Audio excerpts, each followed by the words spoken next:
All right, and we're back. Welcome, Russell Helmstetter. Some of you here on YouTube might know him because he produced 25 exciting screencast series we posted the last couple of weeks. And so first of all, thanks, Russell, for providing videos for all our newbie bite exercises. Really awesome work. Hey, Bob, thanks for having me. It's good to be back with you and talk about the work that we've been doing for Pybites. I'm super excited to have you back. And today we have a very cool topic. We're going to talk about an app you wrote, and it's called Eatlocal. And it's a wrapper library for Pybites, for our Pybites platform that allows you to download and submit bite exercises locally from your computer, right? Yeah, absolutely. It's been a really interesting journey, and I've learned a ton about Python in the process of just trying to make this.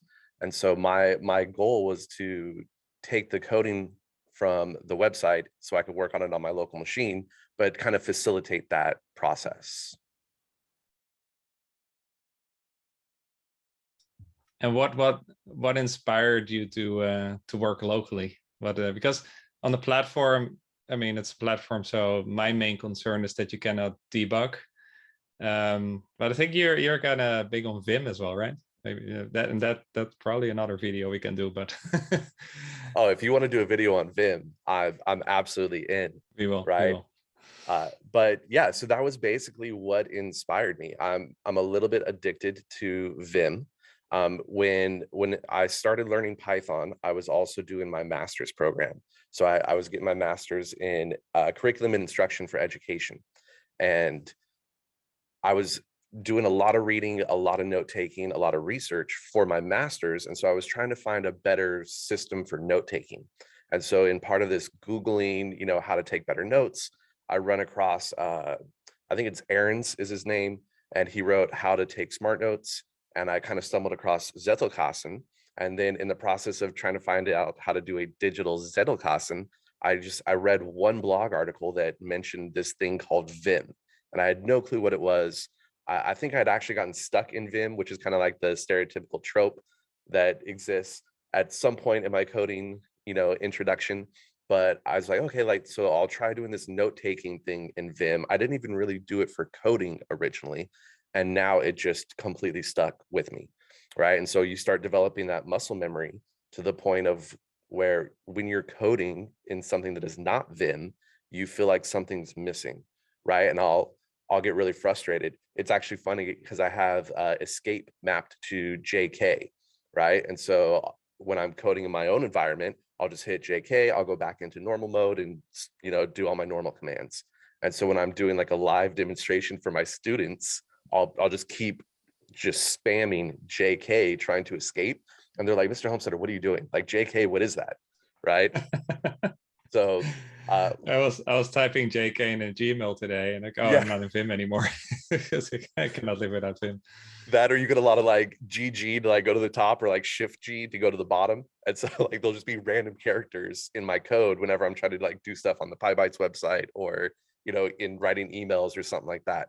So it's a good problem to have, but it's pretty funny for people who are not familiar with Vim, right? And so when I was trying to download the bytes, I got really excited because I saw that there was an offline mode. I was like, yes, that means I can actually use Vim as I'm coding these Pybites.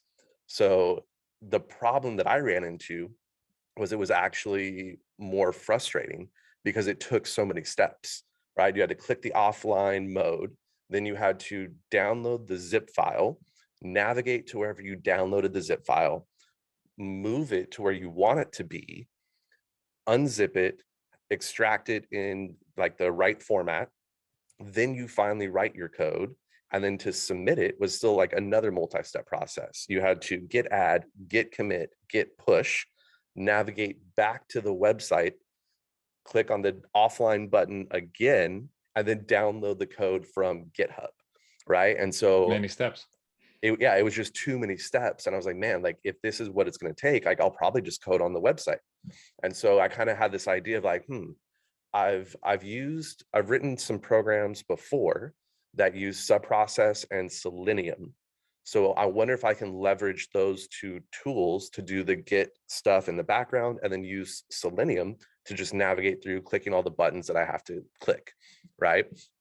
And so I don't remember which one I did first. I think it might have actually been the push, right? So I threw in, it was a really simple Python script that was literally like subprocess, git add dot, subprocess, git commit, and some like lame message, and then, git push. And it worked. And I was like, oh, okay. So that already saved me like 3 steps or 4 steps, because now like I don't have to do any of that, right? And then I was like, okay, well, what if I then use just the web browser, not even Selenium yet, to just open the byte number that I did? So I just went in, I inspected the URL, and it was pretty consistent across all of the bytes. So it's like, awesome. So as soon as I get push, it'll just open up a web browser to the correct spot, and we'll be good to go. And then from there, I just started using, I was like, okay, well, maybe I'll make a command line interface. And so I used something called argparse originally, and I was super happy with it. I was all proud, I was like, oh, like this is gonna be amazing. I think I'd reached out to you once or twice, and you kind of helped me with the argparse and like building an actual package. And then I shared it in the Slack, and Eric from the Slack was just like, oh, it'd be so much better if we could do like this. And I was just like, whoa, it was amazing. And it was actually really great feedback. I think at one point he actually caught himself and was like, oh, like, I'm not trying to like criticize your project. I think it's actually awesome. I just want people to use it. And so then that guy's a machine. He totally helped me out. I don't know how much time he put into it as well, but he showed me how to change it from using argparse to using typer. And that totally just made it easier to use, a lot more functionality right there. And then he started just doing little things like, hey, like we could use something called Git Python instead of using subprocess in the background. And then the things that he did, I never would have been able to do on my own. But now, because we've had that collaboration, it's something that I have in my toolkit moving forward. Right. Wow. And so that's kind of the origin story of Eatlocal. Amazing story. You scratch your own itch, build something super valuable for the community, and as it's open source, you got contributions and you learned so much. And shout out to Eric as well. Anybody go meet him up. He's in our Pybites Slack, pybit.es/community, which we'll link below. It's easy to discover Eric. He chimes in. He's very helpful and supportive. So yeah, again, 2 important things here. You started just scripting these 3 components, and then it came all together, and all of a sudden you have this really cool solution, which now uses new technology, like more modern things like Typer, by the help of others. So do you want to show it to us quickly? Yeah, absolutely. I would love to. So let me, I pulled up my terminal already. And here we have it. So I'm actually on my work computer. That's why this says Deanza right here. That's just the name of my school. But right now, what I'm in is my local repository where I actually solve all of my bytes. And so this is just kind of all of the bytes that I've solved personally, plus a couple that I downloaded just to try to debug with Eatlocal. And just to kind of show you what this looks like here, let's run the help. If I could type, apparently I have the Zoom jitters. So you can see here that we have display, download, and submit. Those are the 3 commands that it offers right now. And the way that this works is you just run Eatlocal, download, and then you give it a number. I'm pretty sure I don't have number 101 downloaded right now, so we'll try that one.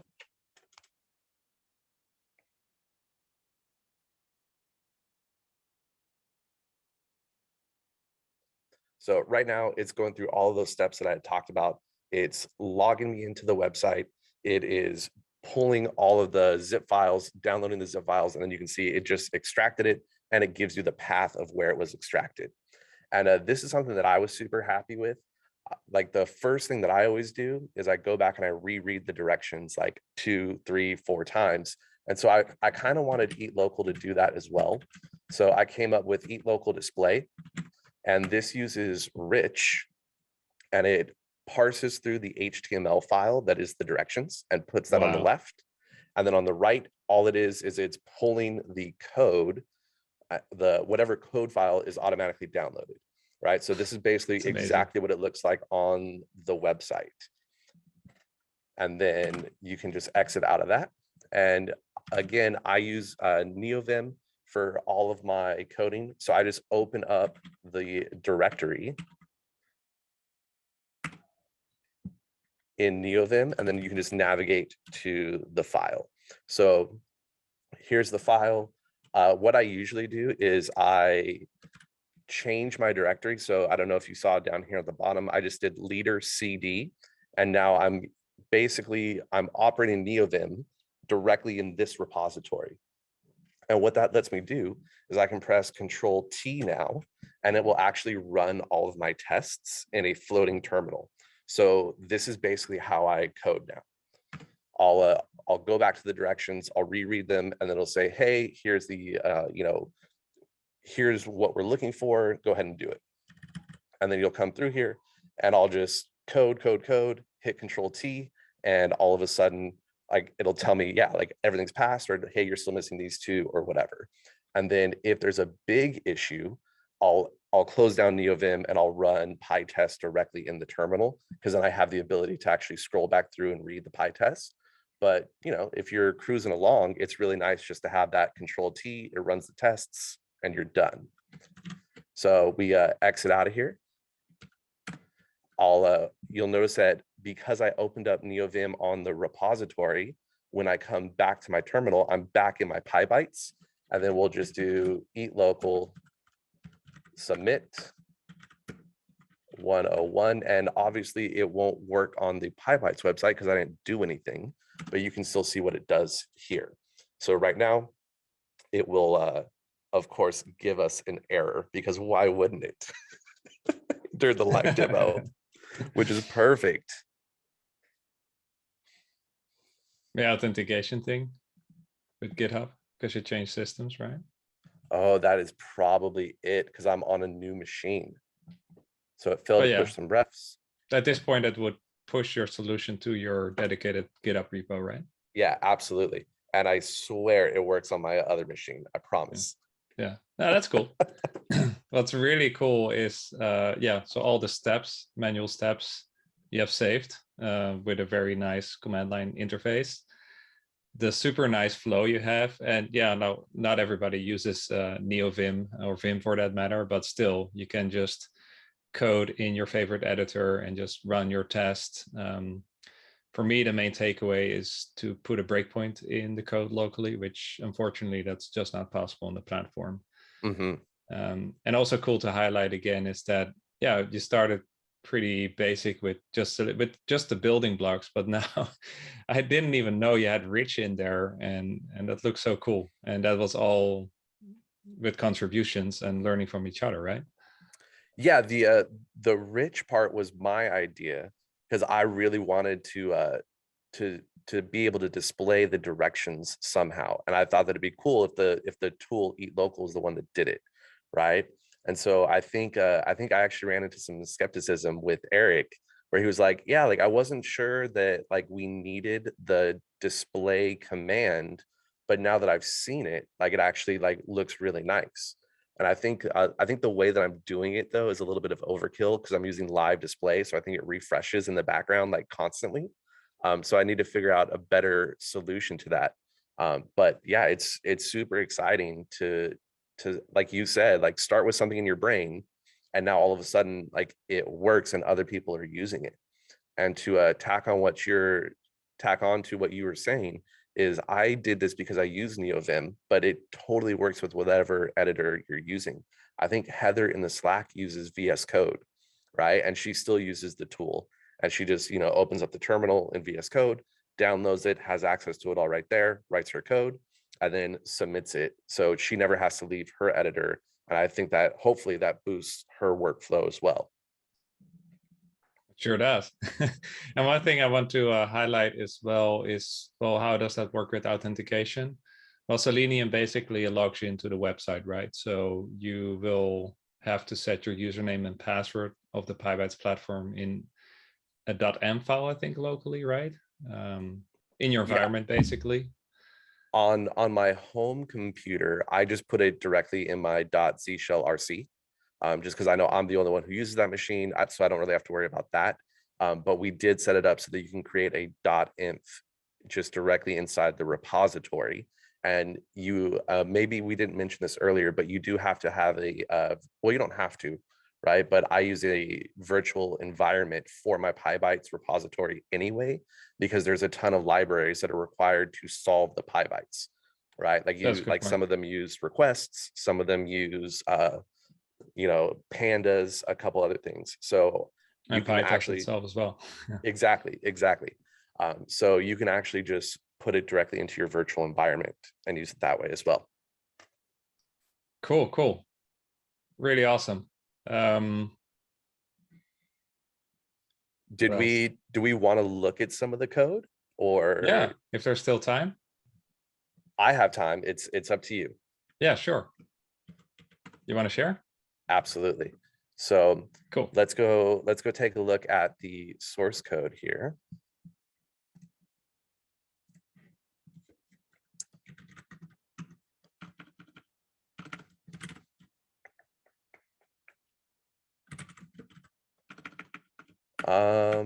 Oh, did I not put it on this computer?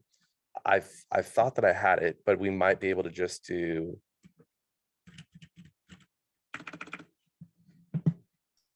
I can pull it up as well if you want, and you guide me. Let's do it that way, and then I'll just talk while you're going through it, and then if you have questions, we can talk about that too. Awesome. Sorry about this. I have like two different work computers Right. because it doesn't work on Windows, right? With the new with the Git key. Right. So then I actually had the IT guy hook me up with a Linux machine. No worries. All right. So I did pull before, and those numeric directories are some bytes I downloaded. One thing before we go into the code, I did want to highlight is that this was also one of the first packages you pushed to PyPI, right? This was the first package that I pushed to PyPI. And it's the first thing that I've ever written for other people to use. And actually, the only reason that I even knew how to do that is because of you. I think I sent you a question in the Slack. I wasn't sure how to do it, and you're like, "Oh, like here, like watch this video." And I think you had done a YouTube video already on poetry and on, I don't remember the first one. Maybe it was like Pi setup or something like that. And I ended up going with poetry. Yeah, poetry or Flit? Flit was the first one. And so I'd like completely written it with Flit and like set everything up. And then Eric came in and he was like, "Oh, we should totally use poetry." And I was like, "All right, I guess I got to go learn that tool now." Gotcha. And then poetry is where it's at currently. Yeah, and we can see that in the Pi project TOML here, right? The metadata and the required packages. And nice thing about poetry, which we can link a video below as well, is that it just takes care of, for example, when you add a dependency, it not only installs it in a dedicated virtual environment, and it has made that dedicated virtual environment, it also pins the dependency automatically in your TOML file. So it takes care of everything. And then uploading a package to PyPI with poetry is so easy, right? It's one or two commands. Nice. So I just wanted to highlight that packaging aspect of the solution. But let's look at some code. And you have probably all the code in the Eatlocal package, right? Yeah, everything is in Eatlocal. And so I think we're actually up to version 0.6, I believe. And it looked like you were at 7.3. But those are just minor changes. So everything like the main stuff should be here. Okay. So where should I go? Let's just start with Eatlocal, because that's kind of where all of the main functions are. So the imports here are basically just importing constants that we have. Some of the Selenium stuff, but most of the Selenium stuff takes place in PyDriver, which you can see and we'll look at that in just a second as well. And then we have the rich stuff for that Eatlocal display function. And then the beautiful soup is actually to parse the HTML file for the directions, but we're not actually like pulling anything from the internet. So this this first function here, this find cached archive, that was actually all Eric's idea. And he was like, hey, if we've already downloaded something and it's on our machine, let's not download it again, right? So he put this in there for the download function. And nice. Yeah, I noticed that I didn't recognize this directory, but there's actually a cache folder now. That was all new to me. Yeah, which is super cool. I'm like, oh, like that makes so much sense. That's why he's a professional. Yeah, he is. And so that's really all that does, right? So once you call the download byte command, which is this download byte function, it checks to see if the byte that we're downloading is already cached. And if it is, use that one. Yeah. Right. And if it's not there, then just don't worry about it and keep going with the download part. Yeah. Gotcha. And then I had everything originally. I was printing out step by step because I wanted to make sure that it was working. And we just stuck all of those printing, notifications inside a verbose flag. So the default is false. And if you use the verbose flag, then it'll actually print out step by step. Yeah, to add to the confusion, I think I have a print in here.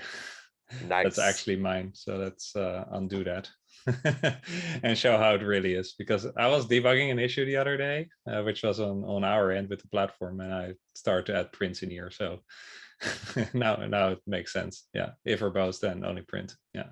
Yeah, perfect. And so basically we set up the driver and all of that in a separate file now. But all that does really is that's where it actually stores and logs. It uses the username and the password. Sorry, it doesn't store it. And it logs you into the Pybites website. Yeah. But it's then what Pybites login. By the way, I'm using Jedi Vim. The other day I learned that I can do a leader, which in my case is comma G. And it goes straight to the, well, in this case, the import. But if I would do it again, I expect that to go right to where it's defined, which is actually in PyDriver. So yeah, this is the login that gets called. Yeah. And so this is actually pretty simple. It goes to the login webpage, and then it sends the username, the password, and then presses the return key. And that's it. Awesome. And then what I realized is I didn't actually have to navigate there by like what you would do traditionally, right? If you're doing it as a human, you would log in, you would click on the regular bytes, you would scroll through, find the byte that you want and go that way. But what we can do is with Selenium, after you log in, you have full access now, depending on your level of access as the user, right? And you can navigate directly to the PyBite because they're all stored the same way, right? And then I think you actually created a little API endpoint for us that is just, the code platform / API / I don't remember if it's Eatlocal or if it's just PyBite and then the number. And so that's how we do it. Just whatever number you type into the command line, it navigates to that page, and that automatically initiates a download. And we just tell it, okay, when you get this zip file, download it into the cache repository, and then you're good to go. That's really cool. So going back to where the login happens, there's a little sleep, I guess, to make sure that the page refresh or that the page is ready, right? Yeah, what I would find is that depending on your internet connection, the page wouldn't fully load, and then Selenium would try to click things, right? Because it's simulating clicks. Yeah. Or it'll try to find elements on the page that didn't exist, and then it would just shut down, right? Like it wouldn't even raise an error, it just wouldn't work anymore. So that can be painful with Selenium. Yeah, which is one of the reasons why maybe in the future we can look at just generating a token where the functionality stays the same. It's just not using Selenium. I think it'll actually speed everything up, but that's that's if you're interested in putting that together too. Well, there's a similar solution, Readme, that also downloads bytes, and that works with an API key. So we can still go that route if you want. Sure. And I would be interested to hear from people who are using the tool and see if they're interested in, doing that instead of having to store their username and password, generate a key, and then everything else for the most part, I think will be the same, right? Nice. Yeah. So then this extract byte, all that does is literally unzip and store it in the Pybites repository where you're working. And it's two separate functions, but it's actually part of the same command that we can go see in the main file if you want to see that as well. The main file, which is so Eatlocal, Eatlocal/dunder main. And dunder main is cool, as that's kind of an entry point into your package, right?